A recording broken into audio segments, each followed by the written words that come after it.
Kerberos. Kerberos is the technology that we use now in Windows Server 2003 and in Windows 2000 to be able to issue what we call a ticket-granting ticket to our hosts.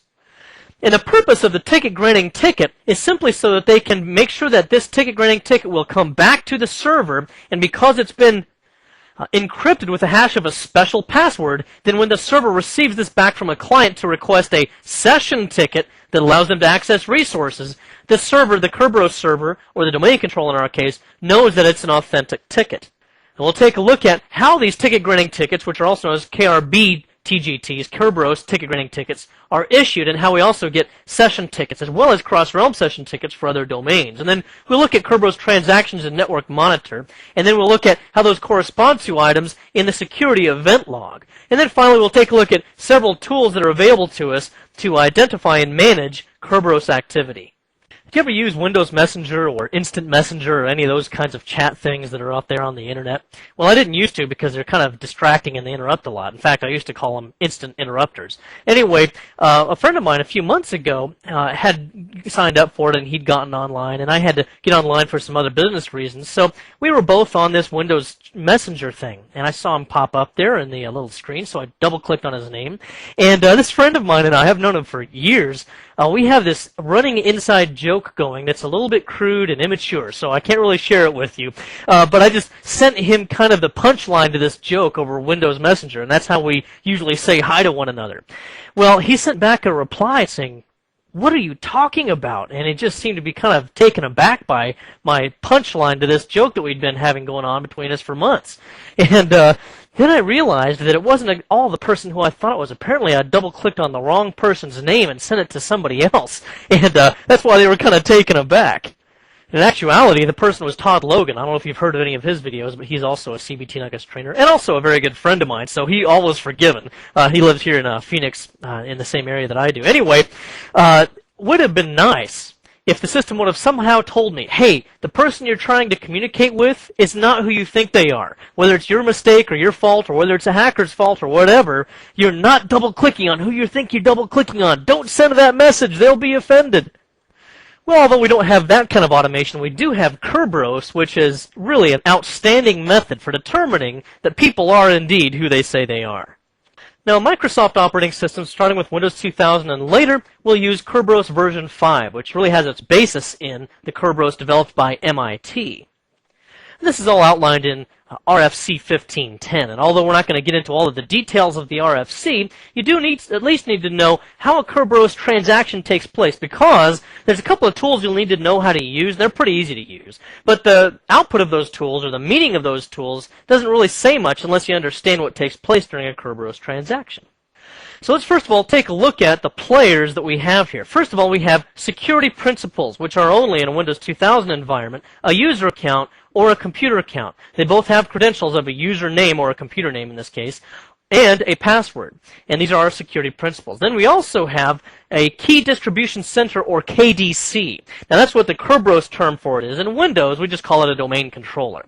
We also have a realm, which identifies the security boundary. And in Windows, again, we also call that a domain. And then finally, I would have a validating server, which would be a member server, like this file server I've got down here. Member server simply, of course, meaning that it belongs to the domain in question. Now, let's go ahead and take a look at what happens when the computer and the user log on. We're going to address the computer briefly. We'll mostly be discussing user logons and Kerberos tickets. But the client computer here has a password that has been coordinated with its domain controller. This password is long, complex, and changed every few days. The client computer, when it logs on transparently in the background and without user interaction, sends a hash of that password to the domain controller. The domain controller decrypts that hash and compares it with its local copy of the password, and if they match, then of course the client can log on. Now that this computer has access to the network because of the proper logon, we have a user seated at the desktop, and they see the logon dialog box, and they press Control-Alt-Delete, also known as the three-fingered salute, to bring up the secure attention sequence, which allows them to enter in their username and password. Once they get to that secure attention sequence, or SAS, if you want to call it SAS, anyway, they enter in their username and their password. Now what happens is the Kerberos package on this local computer will take whatever the user enters in for their password, and it makes a hash out of that password using a message digest 4 hash. It then takes that hash and it uses it to encrypt the local time on this local system in a ticket-granting ticket pre-authenticator. Now, what is a pre-authenticator? This is what we use to help prevent denial of service attacks against domain controllers. You see, this domain controller needs to be able to use its hashed copy of the user's password to decrypt that pre-authenticator and then read the time involved in this transaction.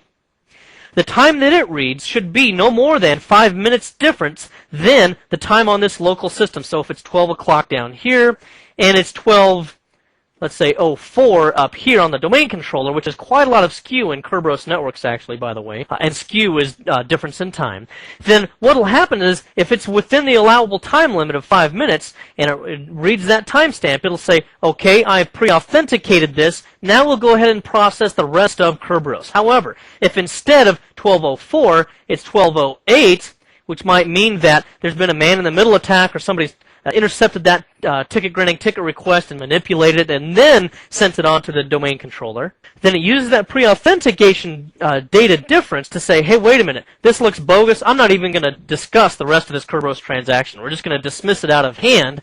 And since it requires very few CPU cycles, domain controllers can actually handle quite a few attempts at denial of service attacks against a pre-authenticator without really any performance penalty, or really at least enough to bring it down.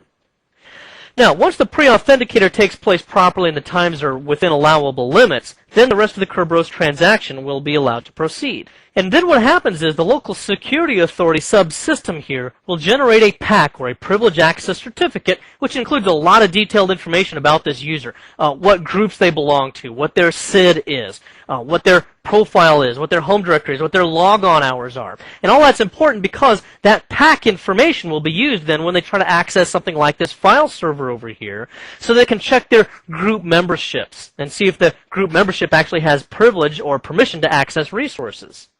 So then it sends that PAC back in, the ticket-granting ticket, to the user down here at the computer down on client 01.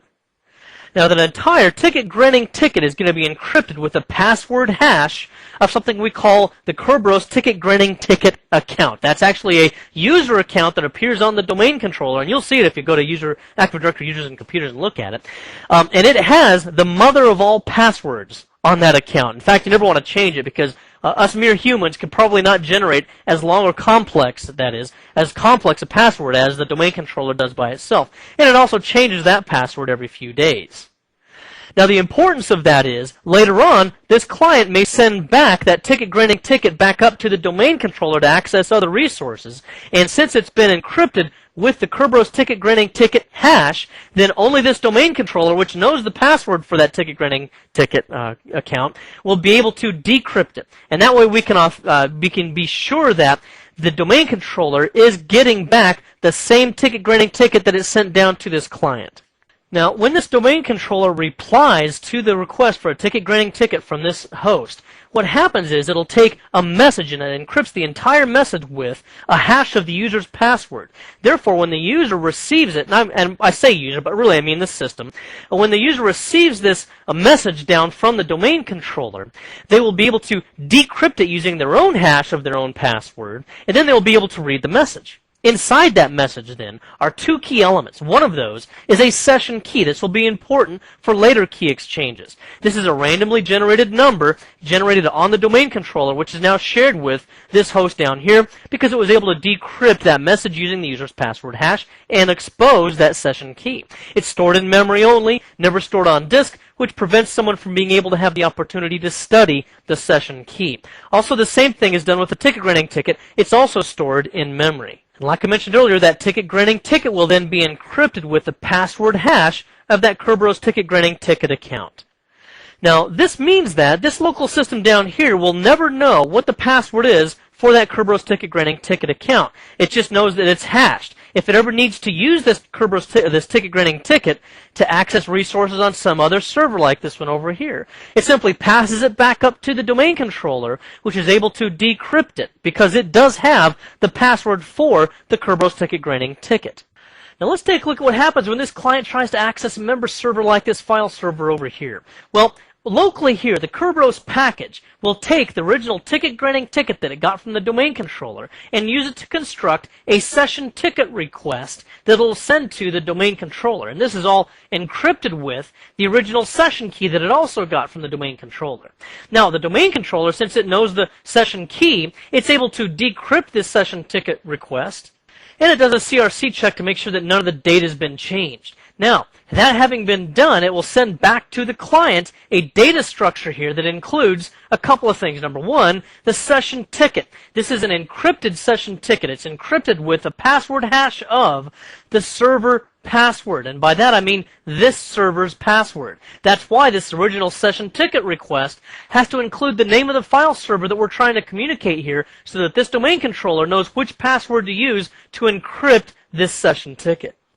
Now, it also includes a brand new session key that's used to communicate with this file server over here. So that's in addition to the original session key that we got up here.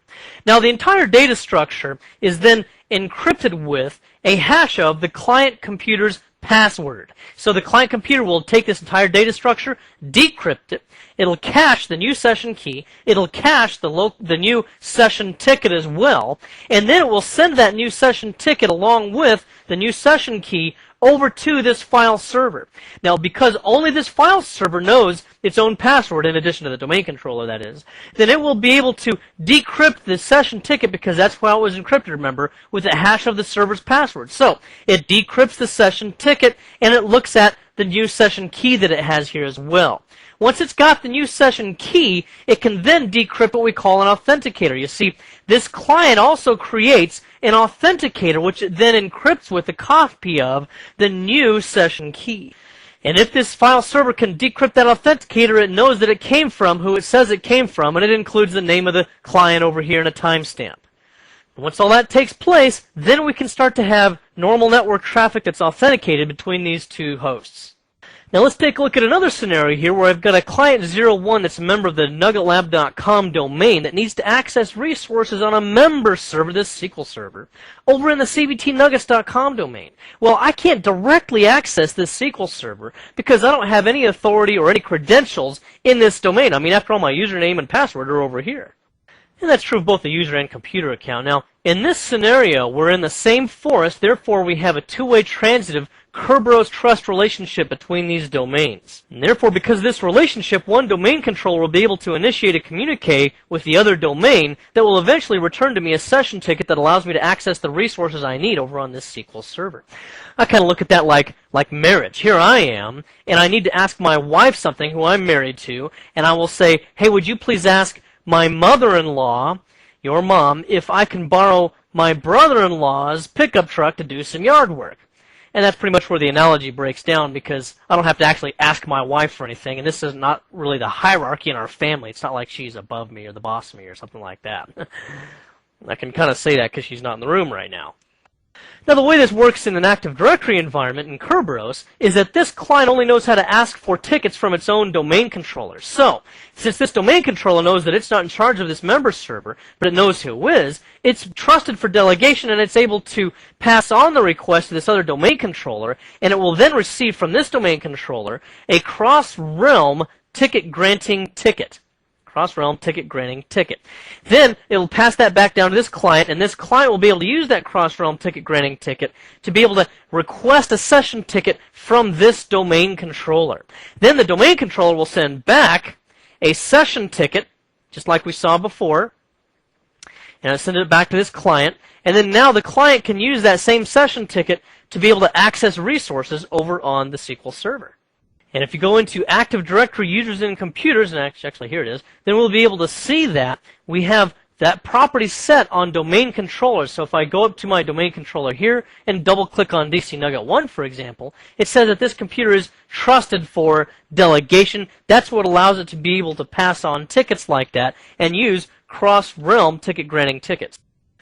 Now then, as for all of this that I just described, as well as the previous illustration that I gave, where we were establishing the session tickets in more detail and showing all of the password hashes and all that kind of stuff, do you have to memorize every step of that for what we're doing here?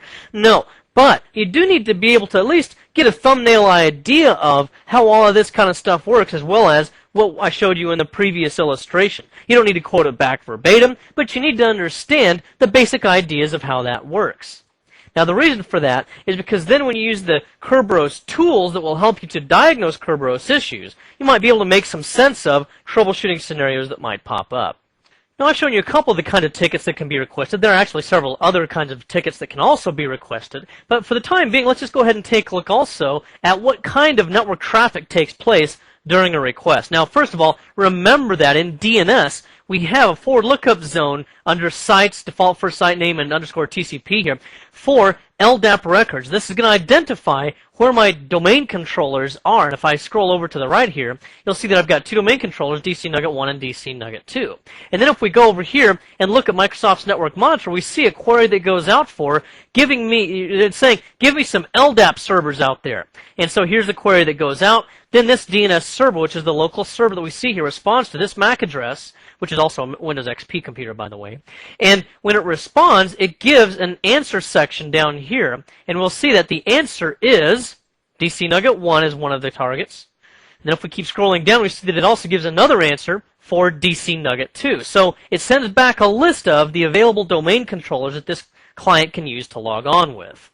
Now further on down here, we see that we're using the LDAP protocol to look for a logon server. Also notice that on the protocol we're using UDP, and it's looking for port 389. You need to keep that in mind in terms of things like firewalls or any other kind of port blocking or port access that you need to open up. Then we see the LDAP protocol request is looking for, if we go to the bottom we'll see here, and looking for the net logon service on the server. So it's coming from this XP computer to this domain controller saying, hey, can you process a logon?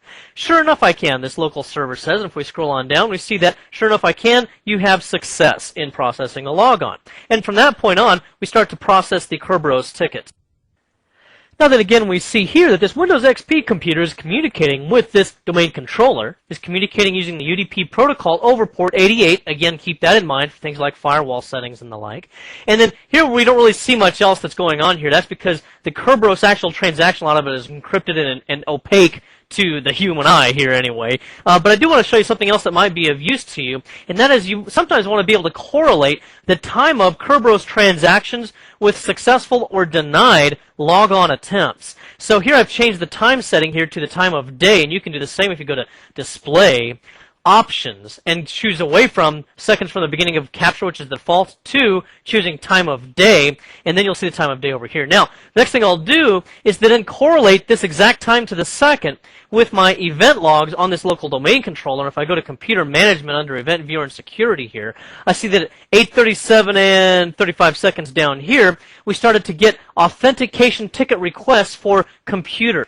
Because your computer has to log on just like your user account does. And then we go on up and we see that it's also got service ticket requests that go on. There are services that it's going to have to access that also use Kerberos requests, Kerberos tickets. And then we have some privileges assigned to the new logon account. And if we go up here, this is what we're really looking for. Successful network logon for DC Nugget 3 using Kerberos. And that's the big thing that we're looking for. And you can also identify and confirm that with the proper IP address of 10.10.10.23 in my case, which again is my Windows XP computer. Now, of course, that was a successful logon with the computer account. Now, there's nothing really alarming to see there because everything went just the way it's supposed to. So, how do you track this in terms of security monitoring? You study exactly what we just looked at. You have to understand what takes place and when, and you have to know what a normal logon looks like. It's kind of like bank tellers. Bank tellers are trained to be able to study, let's say, a $20 bill, a $100 bill, and identify all the details of it that are visible to be able to completely know a real, genuine bill so that if a counterfeit one comes along, they suddenly their spider sense goes off and they say, hey, this doesn't look right, and they're able to then identify a fake bill instead. Same thing we're doing here. We want to really understand what goes on during a normal logon request so that if something fishy takes place here, we can identify what might look out of place. Now here I'm going down to, again, look at UDP protocol, but this time it's using port 123, which you can see here is the network time protocol. The reason why I'm doing this here is to kind of really take a little bit of a tangent and to identify the fact that clients like your Windows XP clients or Windows 2000 clients will synchronize their system time with domain controllers, and that's what's taking place in this process right here. Now, there's a whole white paper on this on Microsoft's website. Actually, there's a couple of them up there, one for Windows 2000 and one for Windows Server 2003. But the importance of it is that your Kerberos transactions are very time sensitive, and if it looks at the timestamps in your transactions and something looks a little skewed or off, and if it's off by too much, then it won't be able to process access to resources or process session tickets or logon requests.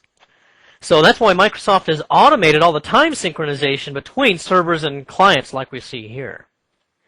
And then ultimately, normally there's going to be a system at the root of your forest, usually your PDC emulator at the root of the forest, that will synchronize with an external time source, such as time.windows.com, which is synchronized on an atomic clock, and it's extremely accurate, of course. And that ultimately sets the time for your entire organization. Also, within a single site, there should be no more than 2 seconds skew or time difference between any two systems. So that's pretty good. And then in a global organization, you might have multiple sites. Well, hey, between any two computers in the entire global organization through all of your sites, there should be no more difference in time than 20 seconds skew.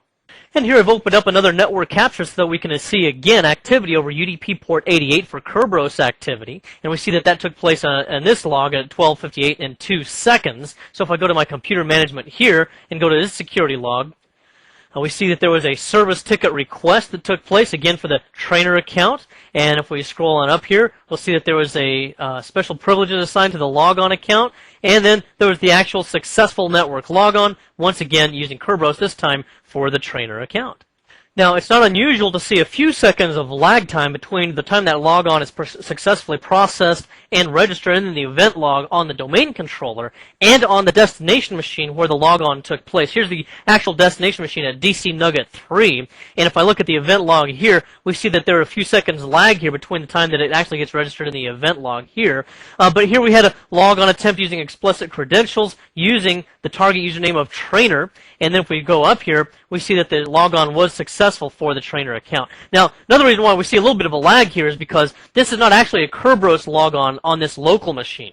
The Kerberos all took place over on the server, and then it passed tickets back to me here. What this is talking about is the user process, the user logon process of user 32, which uses the local process to log on to this local computer.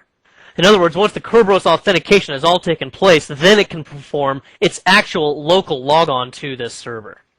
Now let's look at a couple of utilities that you can use to monitor Kerberos activity as well. One of those is called KerbTray. You just simply type KerbTray from a command line, and as long as you've installed the support, or actually the resource kit tools for Windows Server 2003, and the same utility is also available for Windows 2000, then you'll get this little green guy down on the feature tray down here where it says Kerberos by my mouse pointer there, that little green ticket looking item. Just double click on it if you want, and it shows you the tickets that have been issued for the host, Kerberos ticket granting ticket, and LDAP for this local system here. And if you look at this ticket, for example, and you look at the times, it shows you when it was initially issued, how long it's good for, which is 10 hours, and you see that you can renew it for up to a week. And the renewal is important because it's much faster to renew a ticket, more efficient to renew a ticket, than it is to completely regenerate new tickets every time. So if this user continues to stay logged on indefinitely, for example, rather than forcing them to log off, which would also be less efficient, forcing them to log off at the end of 10 hours when their ticket would have otherwise expired, allow it to be renewed instead. You'll also see certain flags here as well. For example, this shows us that this is the initial Kerberos ticket granting ticket. Incidentally, it also looks like you can select and deselect all these items. You really can't. That's just the way the interface is. Now, you'll also see at times a second copy of Kerberos ticket granting ticket /nuggetlab.com or whatever your domain is. And chances are if you see two or more of these, then the second one would be one that has this checkbox here which says forwarded. And that might be the case when you have cross-realm ticket granting that we saw a little bit earlier, where you might have to get something from a different domain. And then, of course, with this forwardable item here, that simply means that we could be able to use this for forwarding it across to another domain so that we can get another ticket. And then a proxyable ticket here would simply mean that this ticket can be passed on to another server and can be given permission, that other server can be given permission to perform a request on behalf of this user. So if this were to be checked, then another server could handle the ticket for me. And then if it has been handled and passed on to another server, the server that holds that proxied ticket would have a checkbox here under proxy. May post date and post dated don't really have any relevance to Windows 2000 or Windows Server 2003 domains because we don't use those fields or those flags in Windows Kerberos. But the point of those, under at least a MIT version of Kerberos, is so that you can send a ticket on and then have it used for a service later on. Maybe you want to trigger for something to start tomorrow at noon or something. Well, then you would use these post-dating items here. And then this invalid item is kind of relative to that as well. You see, anytime there's a post-dated ticket sent out, it's initially checkmarked here as invalid. And that helps to prevent it from being used before the time that it's supposed to be used. And then we see that it's also renewable, which explains itself, and it's also pre-authenticated, which is what I talked about earlier in our discussion when we have a timestamp that's encrypted with a hash of the user's password, sends it up to the domain controller. Since the domain controller knows that user's password, they're also able to use the same hash to decrypt it and read the timestamp out of it. And that's what the pre-authentication is. And then this HW authenticated, I've never seen selected for any ticket ever, but it's supposed to provide more information about the initial logon, but I've never seen it. And then you can also select here as a OK as delegate. Again, you don't actually select it, but it's designated in the flags of the ticket. For example, I think this LDAP one, there you go. LDAP will be OK as a delegate. Again, meaning that you can use it on the server side, and the server would be suitable as a recipient of delegation then. Now let's also see what happens to the tickets when I try to UNC to another computer and access a share over on this other system and look at this. Maybe I just look at its property or something. Anyway, I've accessed that other resource over on DC Nugget 3 now from this local domain controller, which is DC Nugget 1. And once we do that, we get another ticket in here that's the CIFS ticket, or Common Internet File System ticket. And that's actually, CIFS is actually just another iteration of SMBs for Windows, or server message blocks, and that's how we access resources over the network. And if we go to the encryption types also, I haven't shown you that yet, then this shows you what kind of ticket encryption you have. It uses an RC4 hash for the encryption types. And then also, if you want to, you can purge all the tickets. You just simply right-click on it, and instead of listing the tickets like we did a moment ago, which you also get to by double-clicking on this, then you right-click and choose Purge Tickets, and then click OK. And that might be useful if you're trying to do some troubleshooting or trying to regenerate fresh tickets.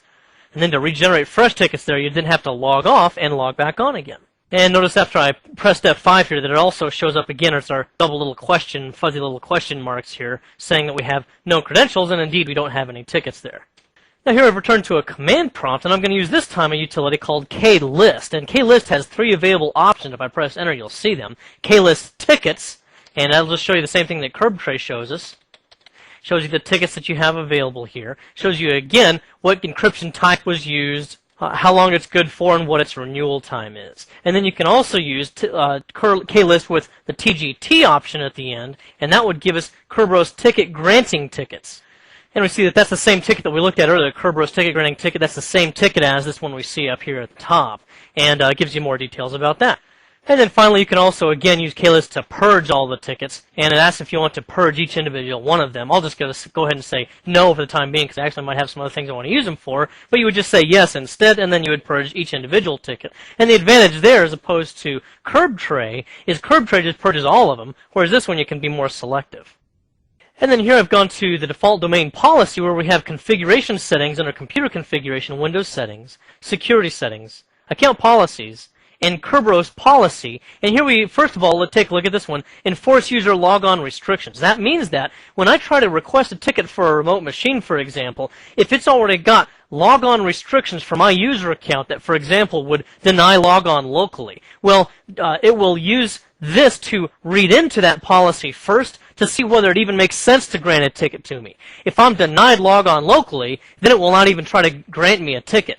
On the other hand, if I am allowed to be able to log on locally, like most domain users are, then it will go ahead and process the rest of the ticket as necessary. Then the maximum lifetime for service and user tickets is 10 hours each. I don't know why they give this in minutes and this one in hours, but anyway, they're both 10 hours. And then the ticket renewal is 7 days, as we saw before. Remember, with a maximum tolerance for computer clock synchronization, or skew, is 5 minutes, so that if it's any more than 5 minute difference between the host that's requesting a ticket and the domain controller, the ticket will be denied.